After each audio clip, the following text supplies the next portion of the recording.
We're going to study Chav Zayin, and we'll start with Dorash Bar Kapora, which is the third line down from the top.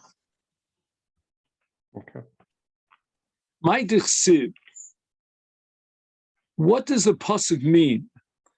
And we're analyzing a pasuk in Tanakh in Malachim Beis. This is the destruction of the second Beis Hamikdash, the first Beis Hamikdash, at the hands of Nebuchadnezzar Melech Bavel. Yisrof es Beis Hashem, ves Beis Hamelech, ves Kol Batei Yerushalayim, ves Kol Beis Bayis Gadol Soraf, or Beis Gadol Soraf Ba'esh. So Bar Kapar now goes through the pasuk piece by piece. It says that he burnt down Beis Hashem. What's Beis Hashem? Zeb Beis Hamikdash. Fine. Then it says Beis Hamelech. Elu Palterin Shel Melech. This is the palace. Beis Kol Batei Yerushalayim Kimashma'an. All the house of Jerusalem. He destroyed all the house in Jerusalem. Beis Kol Beis, or Beis Gadol Saraf Ba'esh. What is that referring to? Rabbi Yochanan, Rabbi Shu ben Levi, Machlokes Amoraim, how to understand Bar Kapara with regard to Beis Gadol Saraf. Chad Omar Makom shemegadlin bo Torah, and this is a reference to the Beis Ha-Medrash, the place where we study Torah. Chad Omar, according to the other opinion, Makom shemegadlin bo Tefillah. It's a Beis HaKnesses. Now, it would seem that Bayis Gadol is the highest level outside the Beis Hamikdash. And we have here a machlokes. What is the higher level? Is the highest level Tefillah or Torah? If it's Torah, then Makom shemegadlin bo Torah, that's going to be the Bayis Gadol, the highest level. If it's Tefillah, then it's Makom shemegadlin bo Tefillah. The language megadlin bo is very appropriate in the case of Torah, because we grow in Torah, we move from one level to the other. What does it mean, megadlin bo Tefillah? And apparently, even when it comes to Tefillah, to davening, to prayer, we climb, and we need constant training and work to improve ourselves and to intensify our tefillos and bring them to the highest level. Now the Gemara analyzes these two opinions. What are the sources for these respective opinions? Mandi Omer Torah, if I hold Torah to be the highest level, and that's the Beis Gadol, Tichsiv, we're going to base ourselves on a pasuk in Yeshayahu Hanavi, and the pasuk says, Hashem chafetz samad tzidko, yagdil Torah v'yadir. And it means that yagdil is the verb, the shorish and the noun of which is gadol. And it's referring to Torah and the study therein. Therefore, the greatest yagdil, the greatest gadol, in terms of Bayis Gadol, would be a makom shemegadlin bo Torah. Umandi Omer Tefillah, Tichsiv, he has a pasuk in Malachim Beis, and it has to do with Aram and a nevuah of Elisha.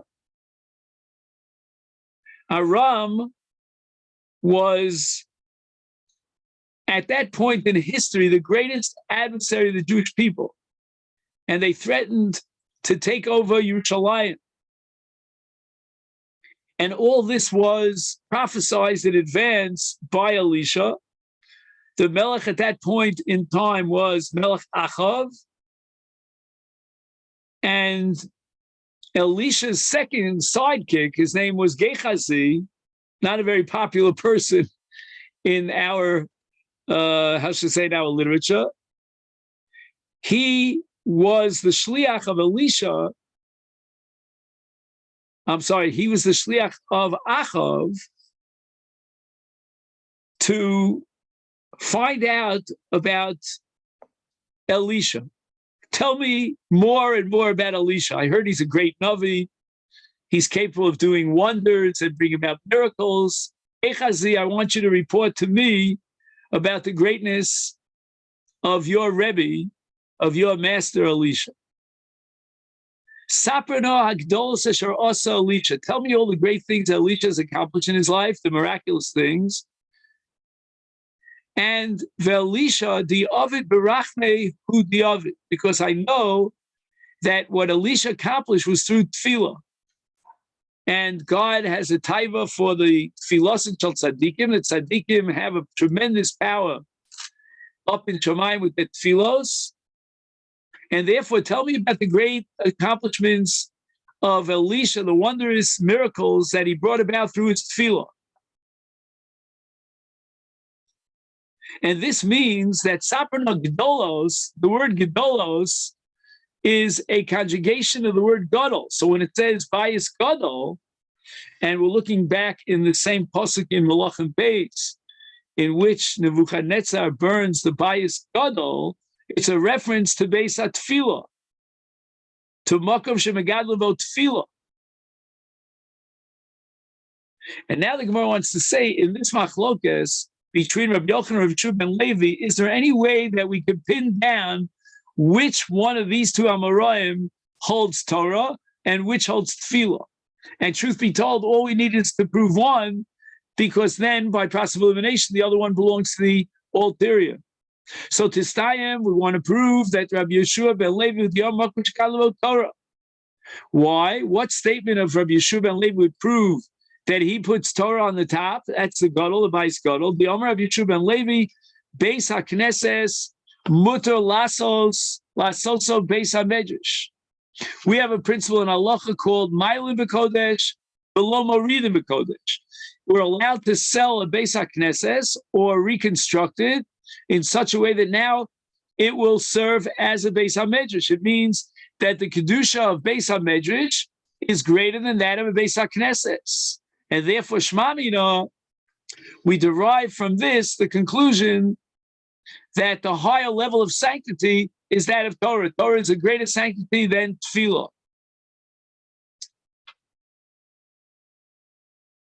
Now, there's something here that should bother us. Elsewhere in the Gemara, in a different Masechet, in Masechet Brachos, the Gemara tells us that when Abaye found out about the greatness of the Beis HaMedrash, he changed his minhag. He used to daven in a Beis HaKnesses and learn in a Beis HaMedrash, and then he changed his minhag, and he took it upon himself to daven in the Beis HaMedrash because of its great kedusha. However, we should realize that that Gemara needs explanation. It is not to be equated with our sugya, nor does the Gemara try to make an analogy between the two. When you're dealing with where to daven and where should be the highest level of a makom kedusha for tefillah, so your tefillah will rise up on high, that has nothing to do with selling one for the other Beis Knesses for a Beis HaMedrash. The halach of selling has to do with kedusha, Ma'ila b'Kodesh. And our Gemara, based on Rabbi Shua ben Levi, comes to the conclusion that the Ma'ila b'Kodesh, to go from a lower level of kedusha and sell a Beis Knesses to a higher level of kedusha, that of kedusha Torah, that's the Beis Gadol. But that doesn't mean, therefore, that I should daven in a Beis HaKnesses. I'm sorry, that I should daven in a Beis HaMedrash. No. Every makom, every location specifically has its designation. And the designation of a Beis HaKnesses is for the mitzvah of Tefillah, of a Beis HaMedrash for the mitzvah of Talmud Torah. So that Gemara about Abaye has to be understood, but it has nothing to do with Kedushas HaMakom, and it should not be a comparison of two levels of Kedusha. Our sugi about selling a Beis HaKnesses for the sake of buying a Beis HaMedrash, that's about the Kedusha, the different levels of Kedusha. But if you ask me where, in other words, let's say, for example, a person is going to tell me that he's going to eat the matzah not at home, but in a Beis HaKnesses. Another person can say, well, don't eat the matzah in a Beis HaKnesses, eat it in a Beis HaMedrash. And a third person will say, well, eat it in a Beis HaMikdash, going up from one kedusha to the other. That's ridiculous. That's absurd. We don't choose to do a mitzvah where the kedusha is greater. And for example, you bring a carbon, you bring a carbon to the Azar. You don't have to bring it to the Kodesh, to the Heichal or the Kodesh Kedoshim. The Azar is the designated place for bringing a carbon.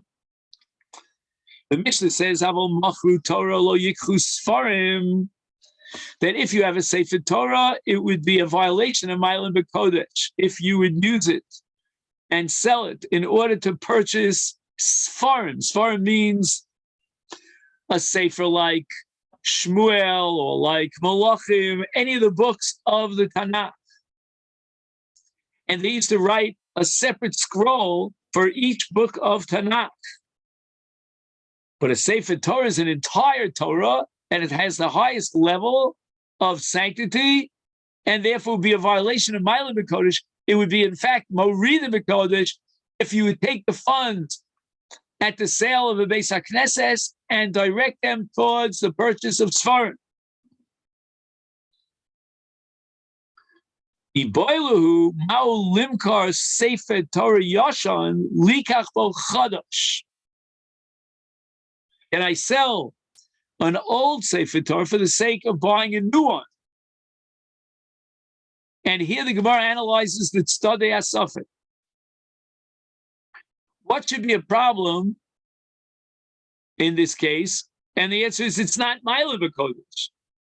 It's certainly not Morida B'Kodesh, but you don't have the extra kiyum of Ma'alim B'Kodesh. Kevin de lo Ma'ali lei also. You're not allowed to sell something for the same identical level of kedusha. You've got to sell it for the sake of a higher level of kedusha.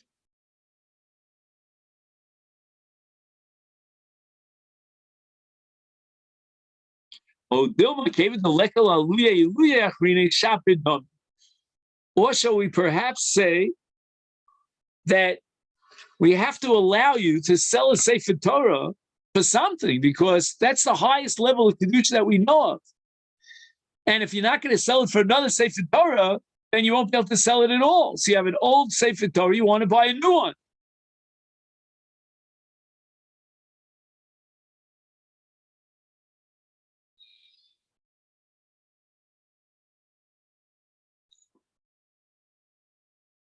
Now, I'm not sure about one thing. Maybe you could help me with this. I don't know. In the case of Yashan Liknos Bo Chadash, Gemara says that it might be a violation of Ma'alim B'Kodesh v'lo Morida B'Kodesh.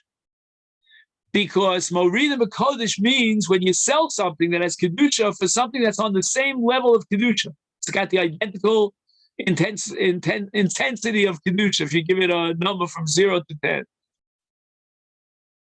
But would you say that in such a case, when you are violating the Ein Morida B'Kodesh, that we're going to apply the rule of, well, there's nothing else he can buy. This is the highest level. If you reach the, what is it called in,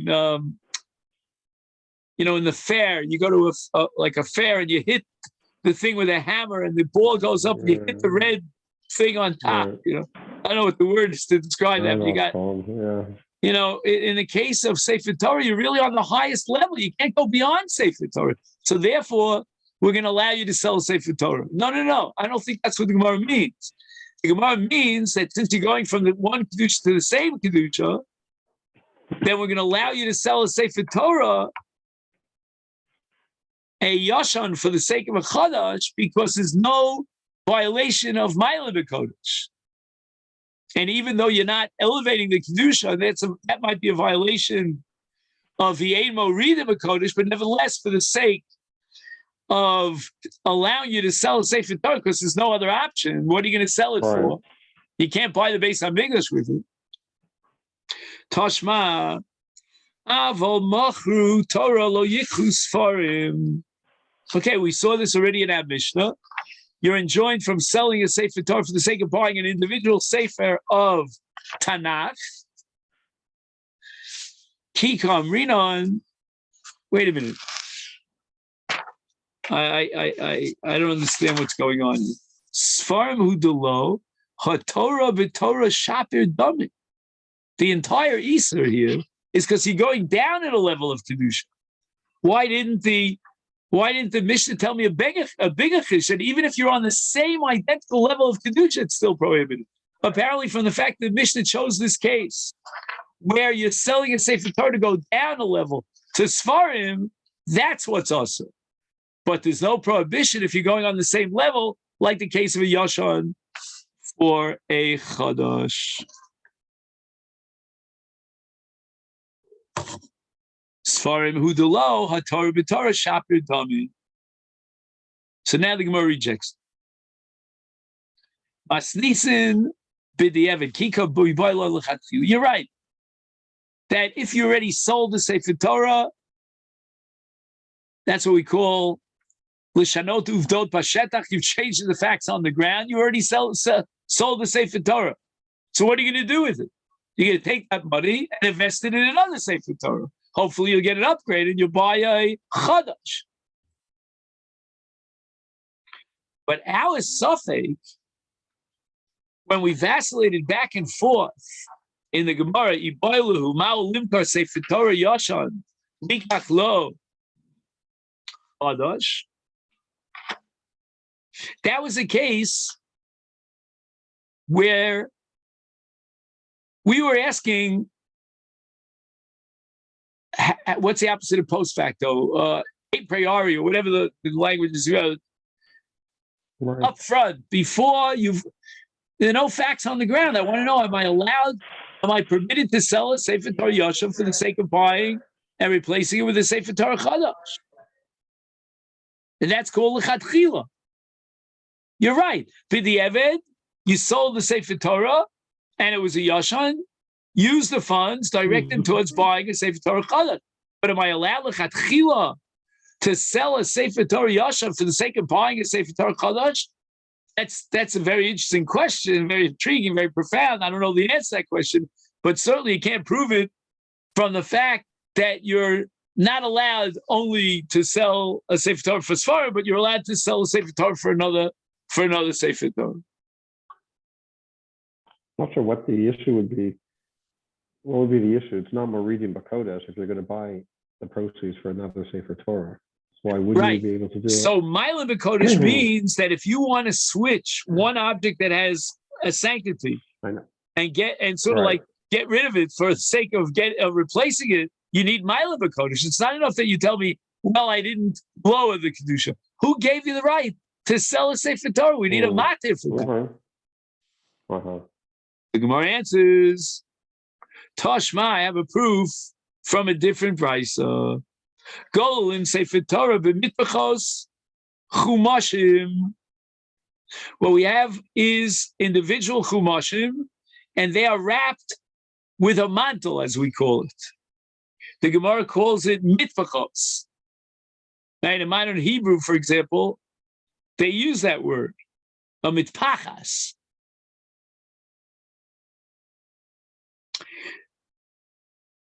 Okay, so far we're learning about Galila and which wrappings and which mantle you use on a Sefer Torah. And the Gemara says that if you have mitpachos that were designated for chumashim, you're allowed to upgrade them and use them for a Sefer Torah. And that surely is a fulfillment of Mila B'Kodesh.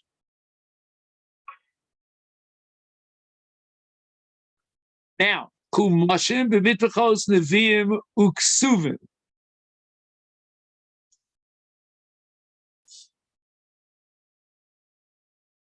Now, let's compare the two. We have neviim and ksuvim. Each one is a sefer, or it can be broken down into multiple sfarim. and you have a wrapping over chumashim.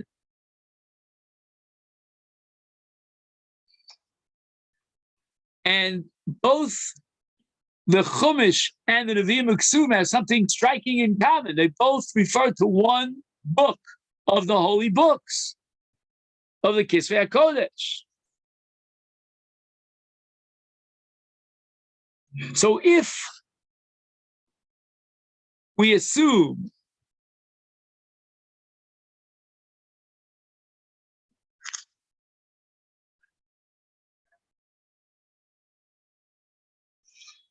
that a Sefer Torah Chadash does not fall shy of the Kedusha of a Sefer Torah Yashan,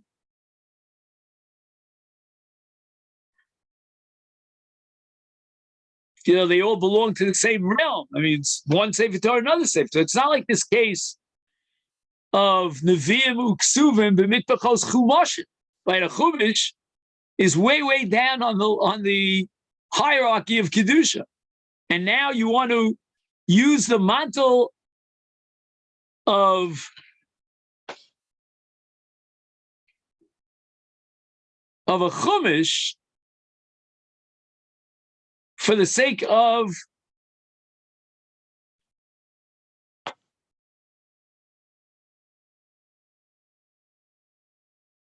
you want to wrap the Chumashim, so you want to take the mitpachos that were designated for a Sefer Torah and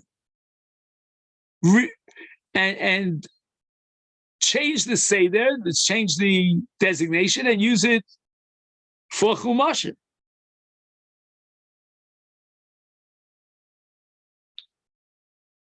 That would certainly not be Ma'ila B'Kodesh.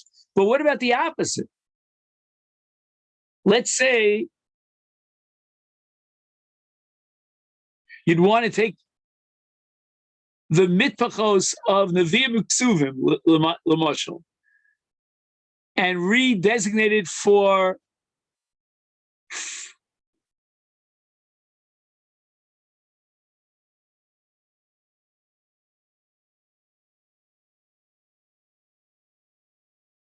a Sefer Torah. That should certainly be allowed.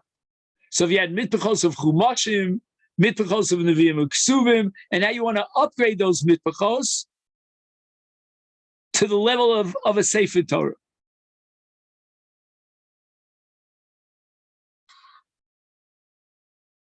So that surely is permissible.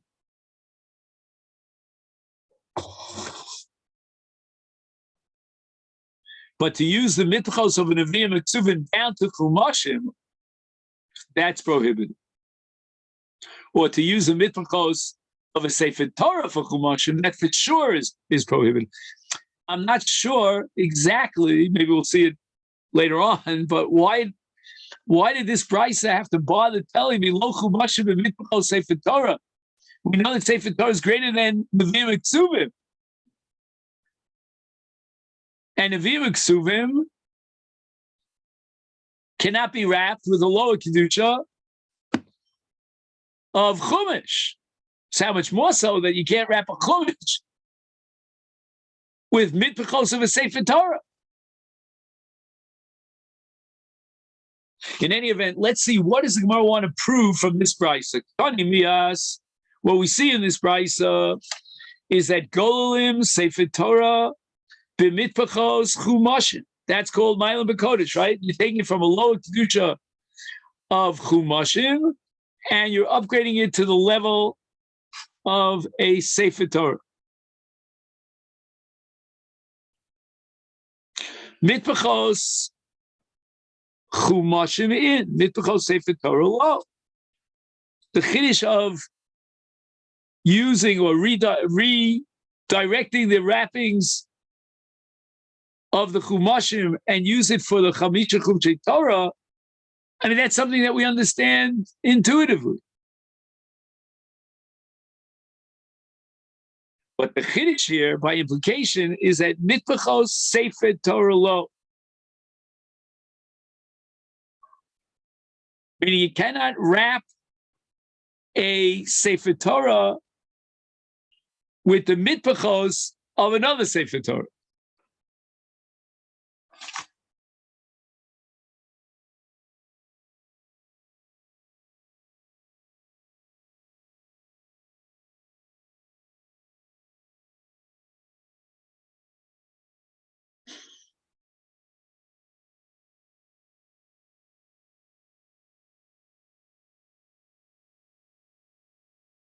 If we see that you cannot transfer mitpachos from one Sefer Torah to the other, then we should, by analogy, draw the conclusion that you would not violate the Sefer Torah's Kedusha by using it to gather proceeds, in this case, for the sake of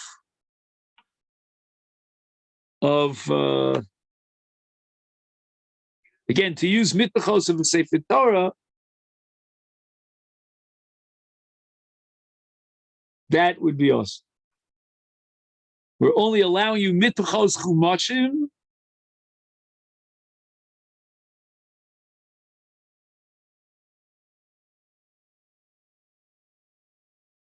writes here in the note, just as one violates the Torah scroll's sanctity, by his machal the kedusha Sefer Torah, by using its wrappings for another Sefer Torah,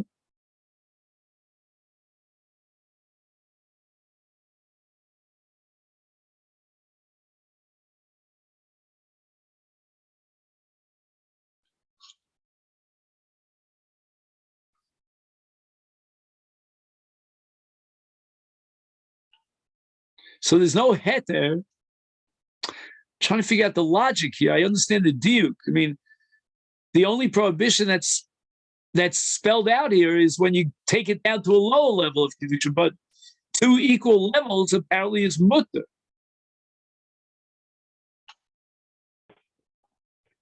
So you're trying to figure out the logic of why two equal levels is mutter? In other words, he's basically saying that you can allow for Mila B'Kodesh, but if it's not Mila B'Kodesh, now we spoke about selling a Sefer Torah for the sake of another Sefer Torah. The Gemara is equating it to the case where you want to use the mitmachos, the mantle of one Sefer Torah, and transfer it for another Sefer Torah. And we're deriving from this brisa with a diuk that that's prohibited. Why? Because you're not Mila B'Kodesh. Right. And you see clearly from this brisa that the absence of Mila B'Kodesh is equal to Morida B'Kodesh, and it's awesome. So you want to sell one Sefer Torah for another Sefer Torah, you're not allowed to do so.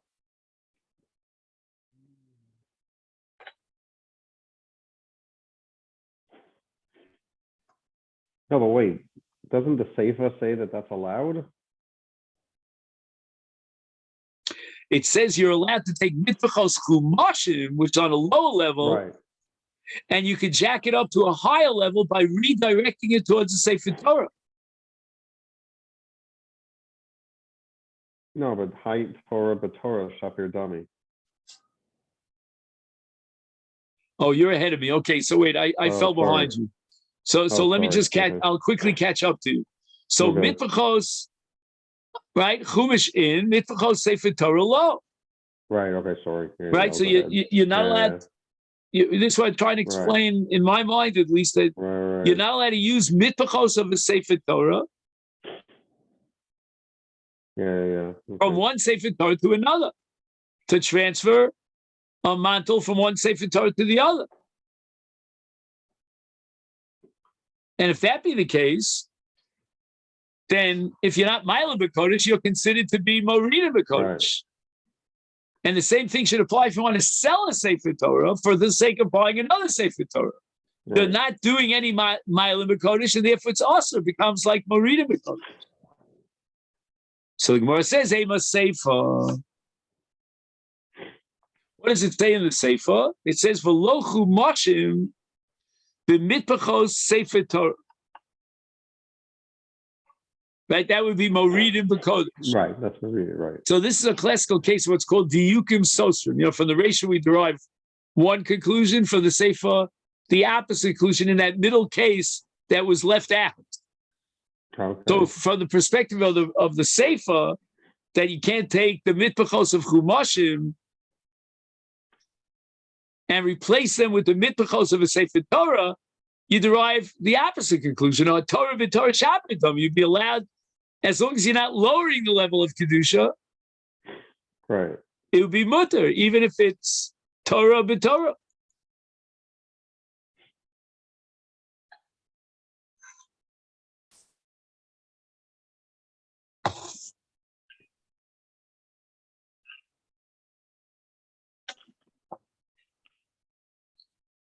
So from the ratio, we derive the conclusion that mitpachos Sefer Torah low. But from the Sefer, we derive the exact opposite conclusion, that Torah b'Torah shaperdom, it's allowed.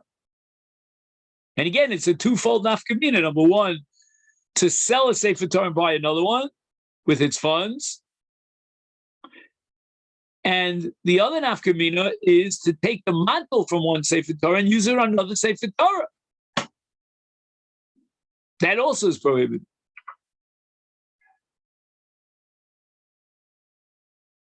But the Gemara says, "Elamio lekala mishmamim." I can't prove it one way or the other. We'll never know which diuk is correct.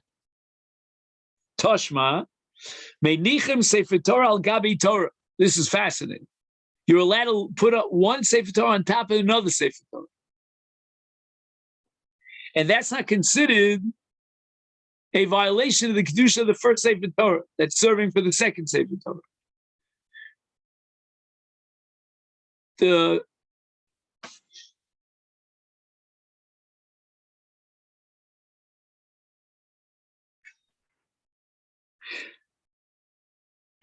In other words, when you put something on top of something that has Kedusha, it's like you're using it. You're benefiting from it. It's kind of like you're being moel b'Kedusha. Again, we're not talking about Kedusha's Mizbeach here. We're talking about the Kedusha of an object, in this case of a Sefer Torah. But that Kedusha is on such a high level that although you could take a Sefer Torah and put it on Chumashim, but you're not allowed to do the reverse.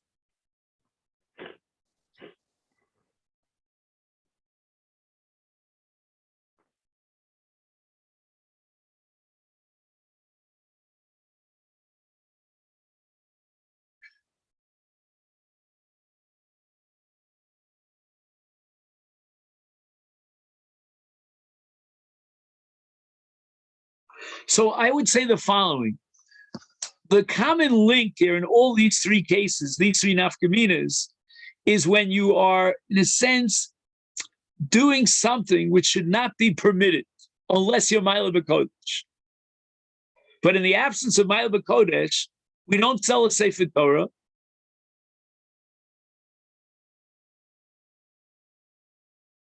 We don't strip it of its mantle. And now we don't put anything on top of the Sefer Torah. If you take these three nafkaminas together, they all emanate from the same fundamental point, that you're not doing the right thing unless you raise the level of Kedusha.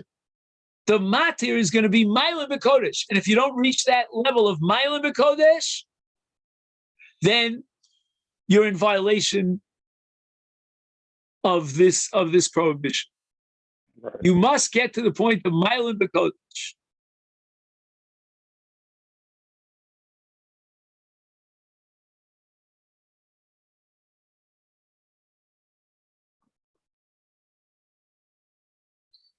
Then the Brisa continues. This is a little bit less relevant to us right now, but it says V'Torah al gabi chumashim.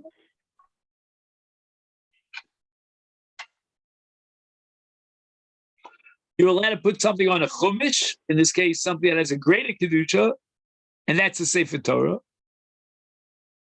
The chumashim al gabi neviim uksuvim.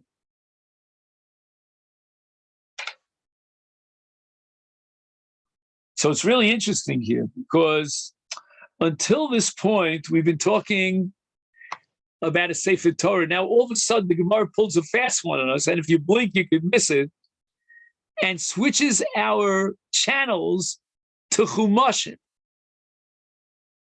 It doesn't say Vitoros al gabe neviim uksuvim.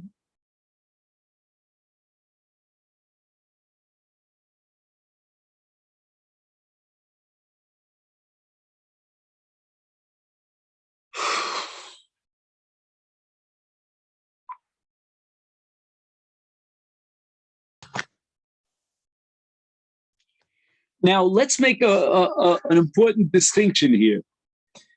In 3 cases, we're only going to allow you to do what you want to do with the Sefer Torah if it's Mylin B'Kodesh, but not on the same level, one Sefer Torah for the other. But those 3 cases, I think, fit into 2 different categories. One category is the Sefer Torah Gufa. For example, to put something on the Sefer Torah or to sell a Sefer Torah. The third case of a mantle, that's a little bit different.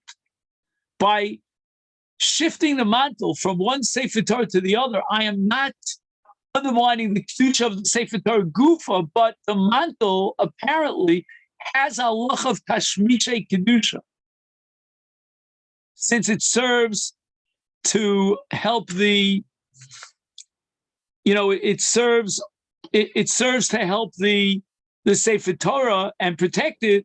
That's called tashmishe kedusha, and therefore it has almost the same status as the Sefer Torah. And the Gemara therefore believes that just as you're not allowed to sell a Sefer Torah, you're not allowed to put something on top of a Sefer Torah, you're not allowed to transfer the mantle from a Sefer. It's almost like the Sefer Torah makes a kinyan, that's called tashmishe kedusha, and we expand the scope of the Sefer Torah to include the mantle. Toshma menichem Sefer Torah dabi Torah.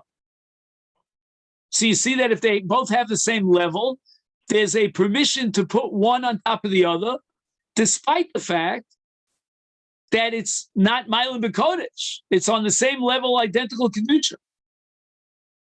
B'Torah al gabi chumashim. Now, I don't know why the Brisa feels compelled to have to tell me that. I mean, you've already told me a bigger chiddush. You're allowed to put a Sefer Torah on top of a Sefer Torah. Certainly, you're allowed to put a Sefer Torah on chumashim. If you're allowed to put it on top of another Sefer Torah, it goes without saying. Oh, but here's a chiddush. How do we compare the level of kedusha of a chumash, which is only one of the 5 books of Moses, to a sefer of Nevi'im, of Malachim, of Shoftim, of Yoshua, of Shmuel? And the Brisa says, Chumashim al gabi Nevi'im uksuvim. Interesting. Which means one of 2 things. Either it means that a chumash and a sefer both have the identical kedusha, and then it's like one Sefer Torah on the other. Or more likely, what it means is that the sanctity of a chumash, even though it's only 1/5 of the Torah, is greater than any complete sefer whatsoever of Nevi'im Uksuvim. Now, let's say he wants to do the reverse. Well, if they both have the same identical kedusha, then he should be allowed to flip it around and put Nevi'im Uksuvim on top of Chumashim. But the Brisa says explicitly, "Have a low Nevi'im Uksuvim al gabi Chumashim," which means that the sanctity of Chumashim is greater and supersedes that of Nevi'im Uksuvim. And certainly, below Chumashim al gabi Torah. And once again, we ask the question, what's the chiddush here? For sure, you're not allowed to put a chumash on a Sefer Torah. Chumash is one of the 5 books. It doesn't have the sanctity of a full, complete Sefer Torah. But in any event, what does our sugi want to derive from this brisa? You see that the only problem and the only situation where we cannot give you license or permission is when you're doing a morid in B'Kodesh. You're lowering the level. But if you're on the same identical level of kedusha in the case of hanacha, that's mutter. We don't require ma'ila B'Kodesh. All we require is that you're not morid B'Kodesh. And therefore, if you want to sell a Sefer Torah for the sake of buying another Sefer Torah, you should be allowed to do so.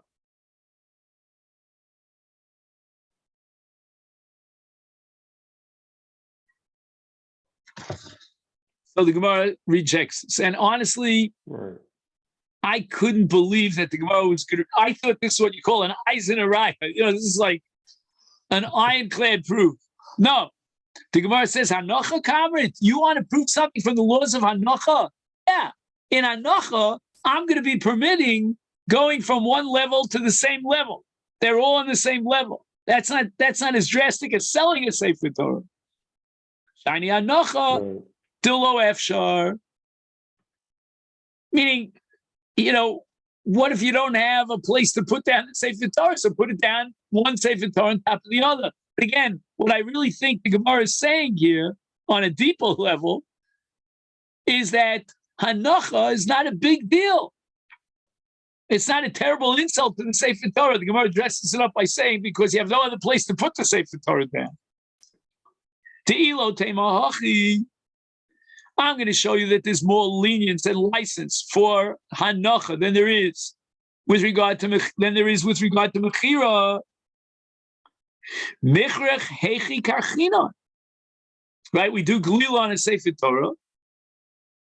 V'haka yasiv dapa achabrata. By definition, when you do glila, you roll a Sefer Torah, one level of the Sefer Torah, one part of the Sefer Torah is going on top of the other Sefer Torah. You can't avoid that. So again, Hanocha is a different situation. I'm not insulting the Sefer Torah in the case of Hanocha, unless I lower the Kedusha. But on the same level of Kedusha, that's not an insult to the Sefer Torah, because what option do I have in terms of Hanocha? Hanocha doesn't leave me with too many options. Tashma, but let's prove it from something else. That's about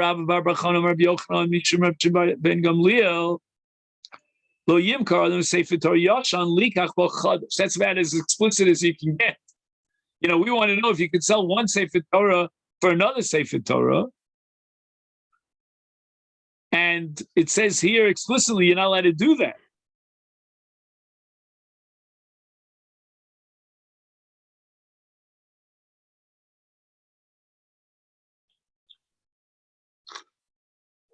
So I thought this was like hands down, it's black and white. It's as explicit as you can get.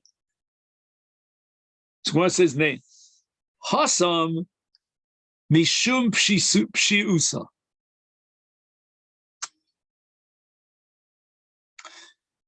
It's a funny kind of thing. You sell a Sefer Torah, and what do you do with the funds? The monies that you receive as payment from the purchaser have to be locked up in a safe, because you're only allowed to do one thing with those funds, and that's buy another Sefer Torah. Who's going to be in charge of lock and key? We don't have anyone who is so reliable. We're calling a Shmir Ma'ula. In Hilchas Shmir, you have Shmir Pchutza, you have Shmir Ma'ula. Who can reach that level of Shmir and guarantee us that those funds will only be earmarked for the purchase of another Sefer Torah? In the meantime, those Mos have Kedusha Sefer Torah. The Domim is a Tachlifin for the Sefer Torah, and you might use it for who knows what. Maybe you'll buy Kumashim, maybe you'll buy Sfarim. Kika Amrina could go into the Ksiv Umanach Lefruke. We're talking about a Sefer Torah that has already been written, and there it is. In other words, we don't have any kashash that you're going to hold on to the funds and delay buying another Sefer Torah until you find one, and who knows what's going to happen to the most and the dumb. In the meantime, we're talking about a case, Kigon, Tiksiv, the other Sefer Torah was already written, and there it is. Menach lefruke. It's waiting for a buyer, so to speak, for a house, for a home to take it in.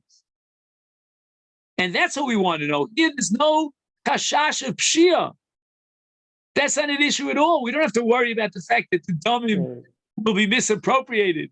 With the passage of time, we got a Sefer Torah right here in front of us. Take the domim, of one Sefer Torah after you sell it and use that tumah to buy this other Sefer Torah that's right here on the table. We say you're not allowed to do that because it's not Ma'ilin B'Kodesh. We don't sell a Sefer Torah unless it's Ma'ilin B'Kodesh. Now, there are cases in which we are allowed to sell a Sefer Torah. Rare cases. For example, for the mitzvah period of a riv. So Tashma, the Omer Rabbi Yochanan Mishum Rabbi Meir, Ein Mochrin Sefer Torah L'Limo Torah V'Lisa Icha.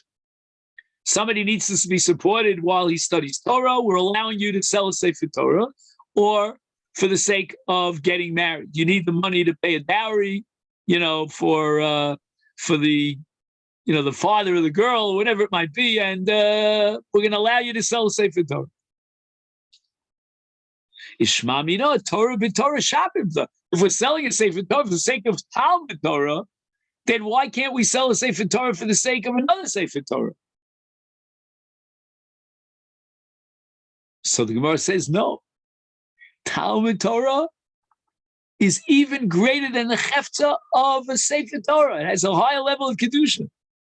On the hierarchy, it's even greater. What's the purpose of Talmud, if not to bring you to Maisa, to learn the halacha, know Maisa how to live as a Jew and fulfill God's will? That's the highest level of Kedusha you can get, is it not? And we were created in order to fulfill God's will. That's what we're here for. Oh, but what about getting married? It's a nice thing. Unless you're going to tell me that period of Arivia is the highest mitzvah that there is, even greater than Talmud Torah. And the Gemara says, Ishanami lo so bra la sheves yitzara.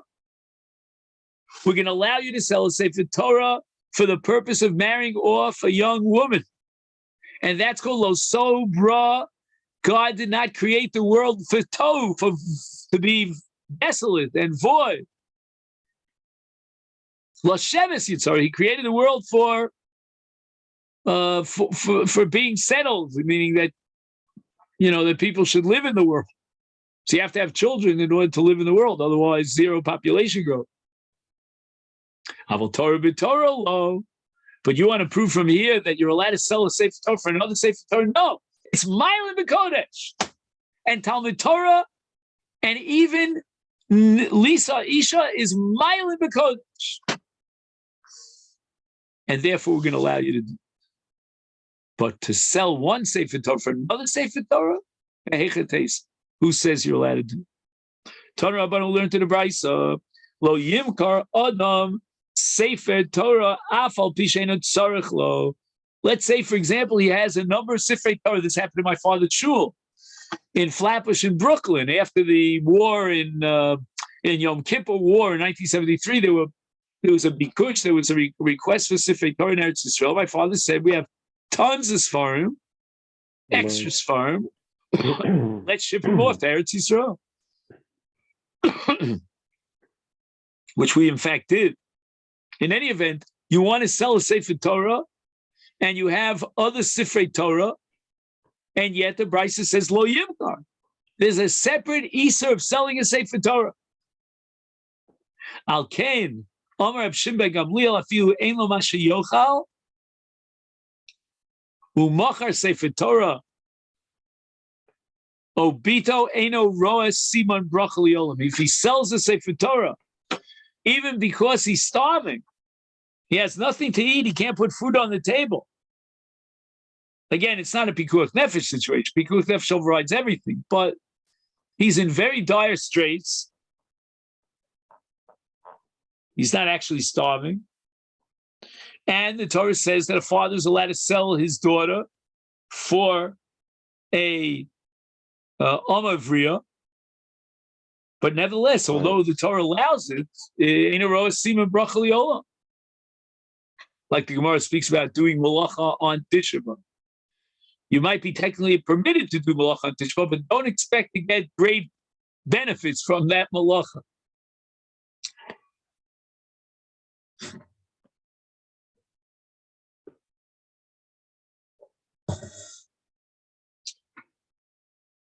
Now we go on. V'chein b'mosreihem. What is v'chein b'mosreihem? Let's say you're allowed to sell a Sefer Torah or some other Chefetz the Kedusha in order to buy something that's Ma'ila B'Kodesh for greater sanctity.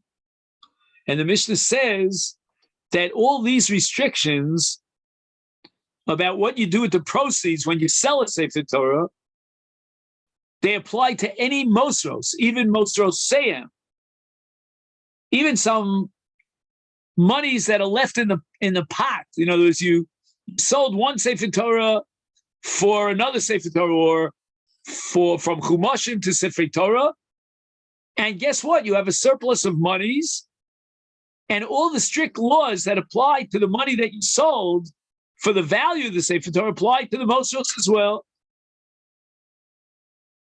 Says the Gemara, Amar Rava lo shanu ela shemachru v'osiru, aval gavu v'osiru muter. There's a difference between a case where the mechira already went through and where you're collecting funds in order to buy a Chefetz the Kedusha. When the monies came through and you have leftover money, then and only then the Mishnah says v'chein v'mosroseim, that the Mosros have the same status as the Damim themselves. But in a case of Gavu, so let's say you made a campaign, a fundraiser. Today they have matching and all that stuff. So you made a fundraiser, and guess what? People, very hard to believe, but they contributed more than what you need.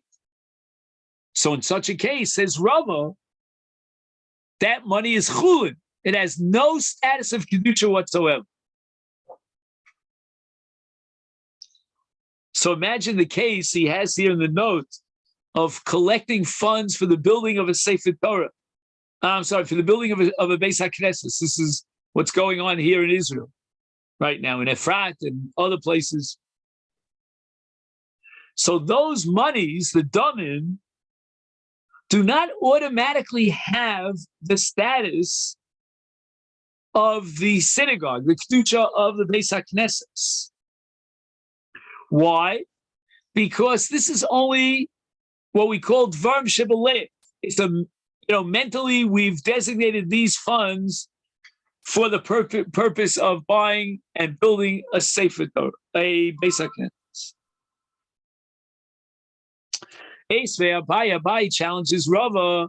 It says in the Brisa, when does the Mishnah allow using the proceeds? That's only shalo hisnu, aval hisnu afilu duch susya mutter. So this is called a Tanai. You remember, I think we had it also, I'm not sure if we had it in Clanton Park, but I remember one of the shuls I davened in had this issue. They were making kiddushim in the Beis HaKnesses. Where was it? The Bayit, maybe? Maybe it was in the Bayit. Yeah.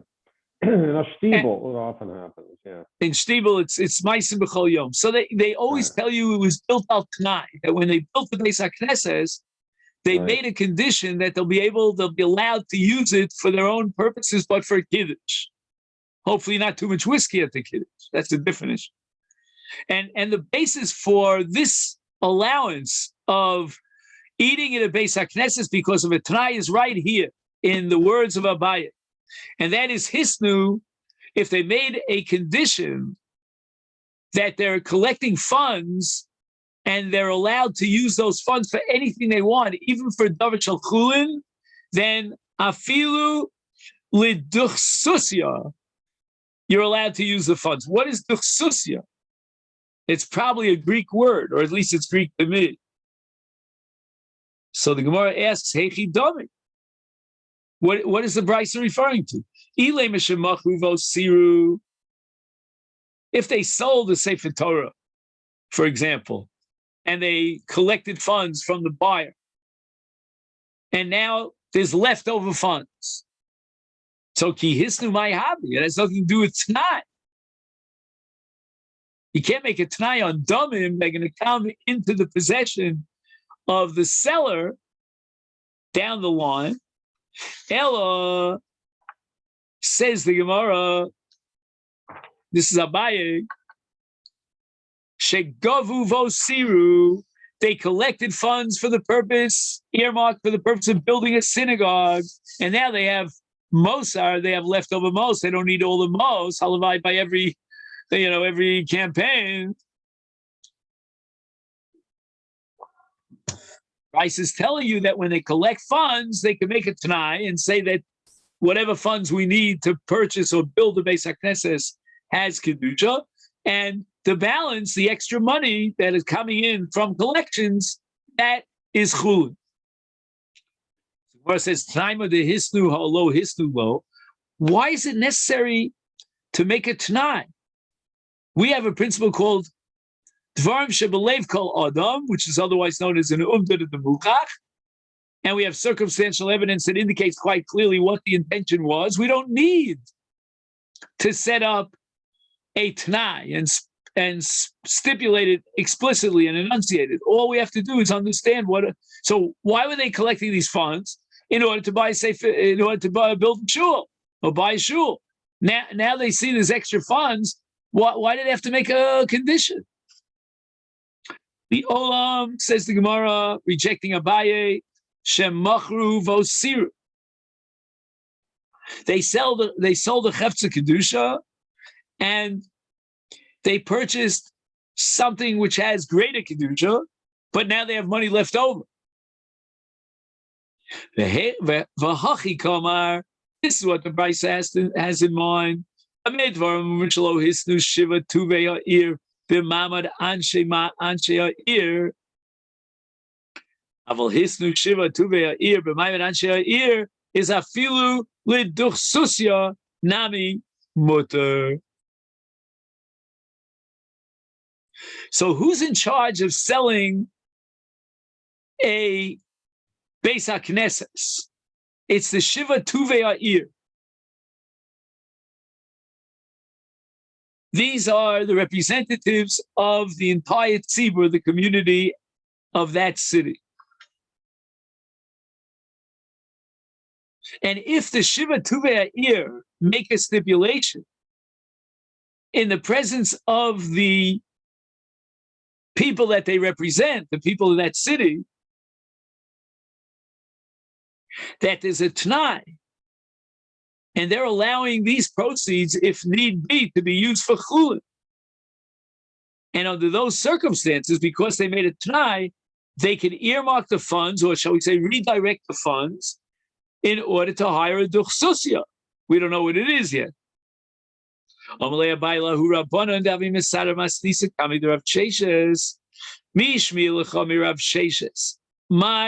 duchsusya, Amar lahem, Hachi Amar Rav Sheshes,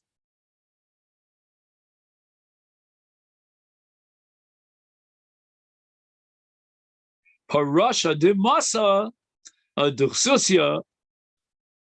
What is this duchsusya? Right, Mishmilach, did you possibly hear from Rav Sheshes, your Rebbe, what is duchsusya? And he told them, duchsusya is none other than a parsha de Masa. It's like, you send mail from one city to the other, that official governmental mail and communications and documents, they sent it with a duchsusya, a parasha de Masa.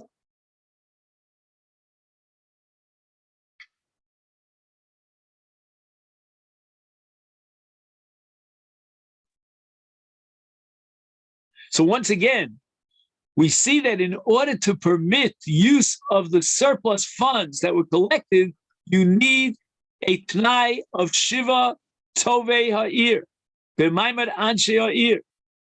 Amar Abai, Hilkach Hai Tzurmi Rabbanon, Dishamale Milsa V'lo Yoda Pirusho, a scholar who heard a piece of Torah and he didn't know how to define it.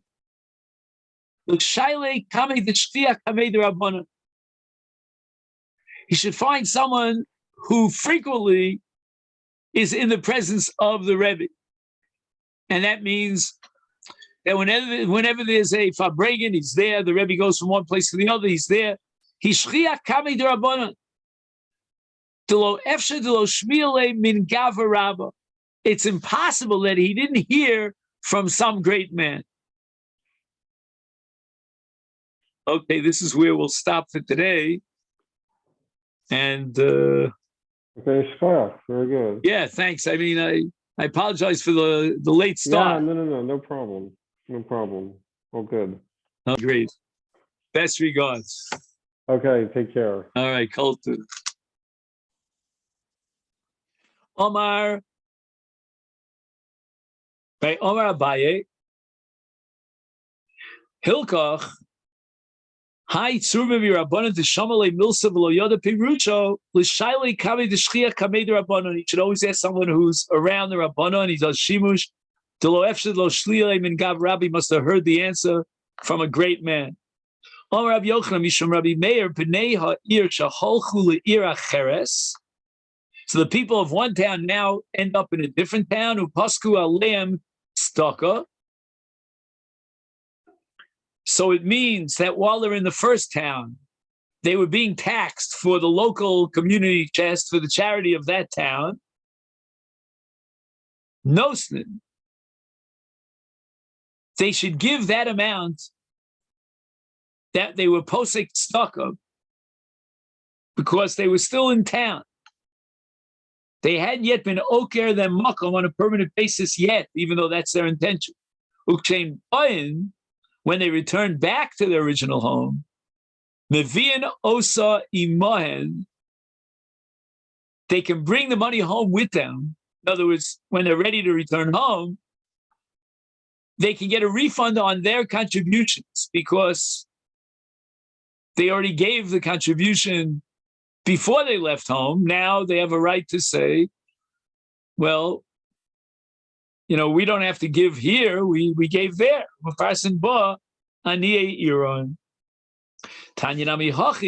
This is also what we learned in the Brisa B'nei Ha'ir Shaholchu L'ir Acheres. People of one town packed out. They went to a different town. Upasko Aleim Staka. Nosnin. Ukshein Bayin Mevin Osa Imayin. When they return home, they can bring refunded contributions with them.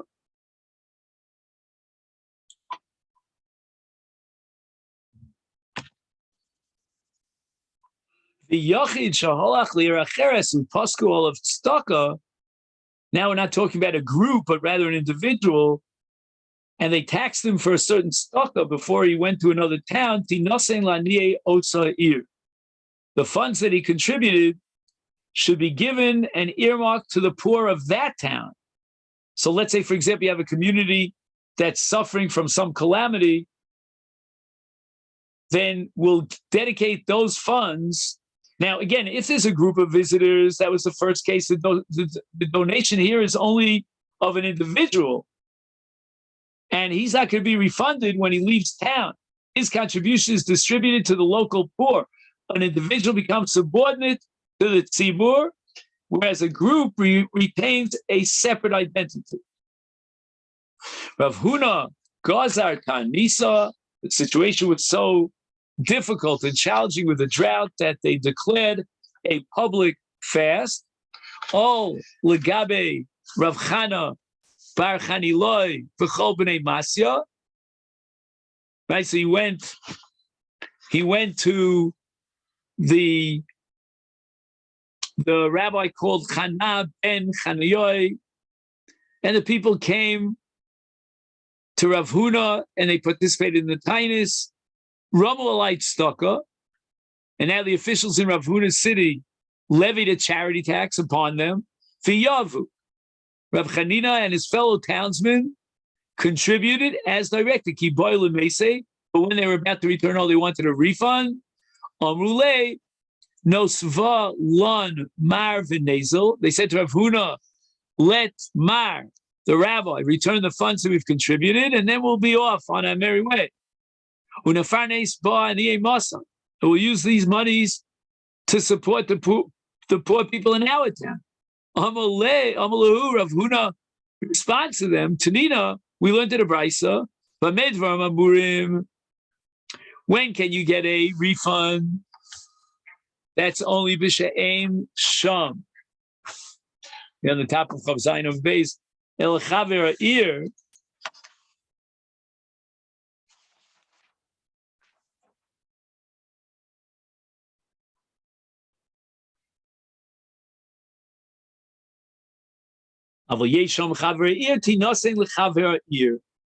So in the hierarchy of to whom we give tzedakah, the chaver ha'ir takes precedence over the aniyeh ha'ir.